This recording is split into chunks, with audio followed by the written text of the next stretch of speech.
अस्सलामुअलैकुम। मेरा नाम है एडवोकेट फ़हद सलीम राजपूत। आपकी खिदमत में आज जो मैं एक छोटा एक्ट लेके आया हूँ वो है the Punjab prohibition of child labour act brick lane act 2016। ये भट्टों के हवाले से ये एक्ट बनाया गया है जहाँ पे नॉर्मली बच्चों का जो है इस्तेसाल किया जाता है। चाइल्ड लेबर वहाँ पे इज्तमाही तौर पे बहुत ज़्यादा इस्तेमाल की जाती है। तो इस चीज़ को मद्देनज़र रखते हुए ये लेजिस्लेशन की गई है।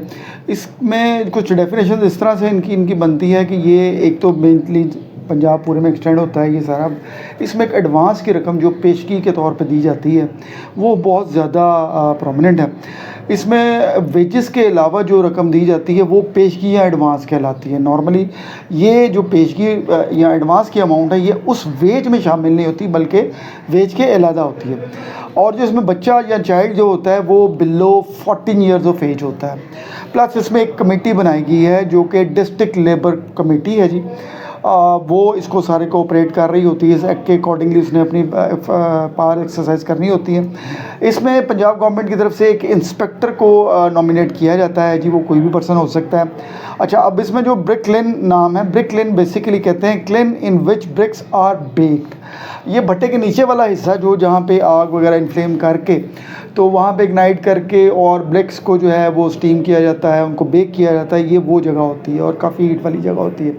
अब इससे मुराद कोई भी मोल्डिंग वाली चीज़, जैसे लोहे के कारखानों में स्टील पिघलाने के लिए मामला होते हैं, लोहे को पिघलाने के लिए वो हो सकती हैं। बेकिंग वाले पॉइंट्स हो सकते हैं, पाइलिंग वाले पॉइंट्स हो सकते हैं। तो ये रिगार्डलेस ऑफ एनी प्लेस जहाँ पे भी ये ब्रिक लेन वाले मामला होंगे उसमें वो ये इस सेक्टर के अंडर आ जाएंगे।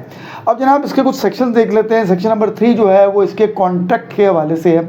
इस कॉन्ट्रैक्ट में पेशगी के हवाले से बताया गया है। उसमें वेज का है, फिर पे बैक शेड्यूल है जो पेशगी एडवांस अमाउंट होती है, और उसमें उस कॉन्ट्रैक्ट में वो लिखा जाता है कि इसकी जो शेड्यूल पे बैक का है वो क्या होगा।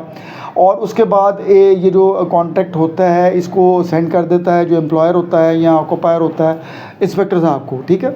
और ये जो है कॉन्ट्रैक्ट इसको टर्मिनेट या रिवोक किया जा सकता है with in the notice of 30 days of period, ठीक हो गया जी।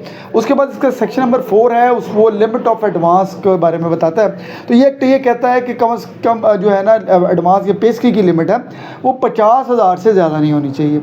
उसके अलावा इसका जो सेक्शन नंबर 5 है वो प्रोहिबिशन ऑफ एम्प्लॉयमेंट कहता है। वो बच्चे की जैसे प्रोहिबिशन है, ममानियत है। जो 14 साल से कम उम्र के बच्चे हैं वो इसमें ममानियत है इस एक्ट के।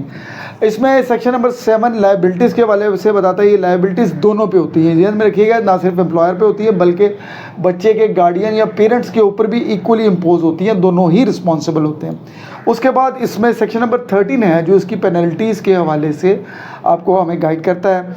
वो कहता है जी एम्प्लॉयर अगर ये मामला करता है तो 6 माह तक उसकी पनिशमेंट हो सकती है, लेकिन ये पनिशमेंट किसी सूरत में 7 दिन से कम नहीं होगी। और इसके साथ साथ इसको 5 लाख तक जुर्माना हो सकता है, और ये जुर्माना कम जो है 50,000 रुपये से कम नहीं होगा।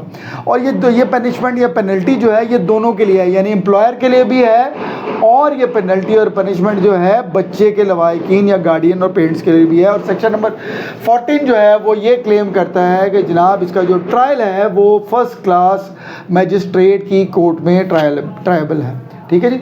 तो मुझे यकीन है कि ये भट्टों के हवाले से ये जो ब्रिक लेन का एक्ट है ये आपको अंडरस्टैंडिंग हो गई होगी। आपको वीडियो अच्छी लगे तो लाइक और शेयर का इजहार ज़रूर कमेंट में कीजिएगा। आपके कीमती तरीन टाइम का बहुत शुक्रिया। अल्लाह हाफ़िज़।